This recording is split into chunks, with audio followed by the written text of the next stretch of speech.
बिहार में शिक्षा मंत्री को हटा दिया गया है। जी हाँ, आलोक मेहता होंगे बिहार के नए शिक्षा मंत्री। आपको जैसा कि पता होगा कि बिहार सरकार ने शनिवार को देर रात मंत्रिमंडल में बड़ा फेरबदल किया है। 2 कैबिनेट मंत्रियों के विभाग को बदल दिया गया है, जबकि एक मंत्री को अतिरिक्त विभाग का प्रभार दिया गया है। रामचरितमानस पर टिप्पणी करने वाले विवादास्पद टिप्पणी करने वाले चंद्रशेखर को हटा दिया गया है। उनको गन्ना मंत्री बनाया गया है ताकि वहीं पर बैठ के ये गन्ना चूसते रहें, काहे कि गन्ना चूसने में बड़े माहिर माने जाते हैं।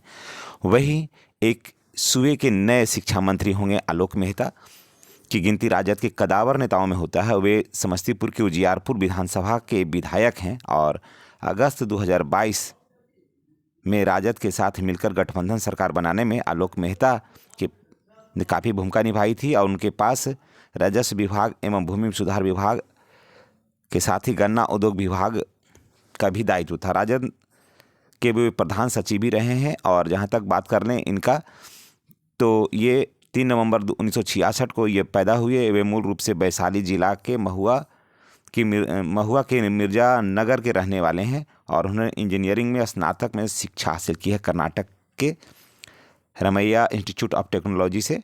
और ये 3 बार विधायक हैं, 1 बार ये सांसद भी रह चुके हैं। इनके पिता स्वर्गीय तुलसीदास मेहता भी जाने माने राजनेता थे और ये इनका जो छवि है वो काफ़ी बेहतर है और सभी लोगों से मिलकर चलने की इनकी आदत है। सबसे बड़ी बात तो यह है कि आप सचिव प्रकरण में जारी हुआ था विवाद। जी हाँ, डॉक्टर चंद्रशेखर ने आप सचिव को लेकर हुए विवाद के बाद राज्य सरकार ने आदेश जारी कर निजी आप सचिव के सरकारी कामकाज में हस्तक्षेप पर रोक लगा दी। सरकारी फाइलों में सरकारी आप सचिव को ही देखने का आदेश जारी हुआ था। हाल ही में डॉक्टर चंद्रशेखर ने के पाठक के छुट्टी पर जाने के आवेदन पर प्रतिक्रिया देते हुए कहा था कि उन्होंने इस्तीफा दे दिया है और वे स्वेच्छा से इस पद को छोड़ रहे हैं। तो इस तरह से चंद्रशेखर कभी भी अपने विवेक से काम नहीं लिए और अनाप शनाप बोलते रहने के कारण सरकार की छवि चंद्रशेखर के वजह से कम 4-5 महीना काफ़ी ख़राब हो गई और लोगों के बीच में काफ़ी गलत मैसेज गया। परिणाम हुआ कि चंद्रशेखर और के पाठक के बीच में भी पट नहीं रही थी और नीतीश कुमार भी असहज महसूस कर रहे थे।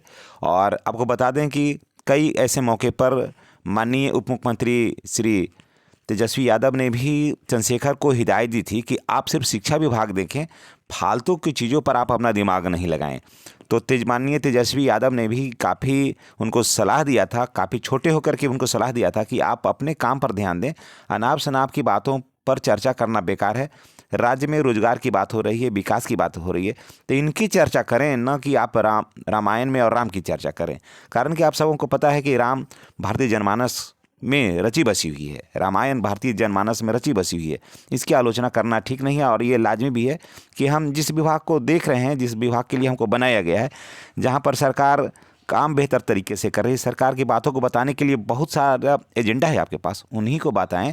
फालतू चीज़ों को बताने से कोई फ़ायदा नहीं है। इन्हीं बातों के साथ हम आपसे विदा लेते हैं। अगले वीडियो में आपसे पुनः मुलाकात होगी। धन्यवाद।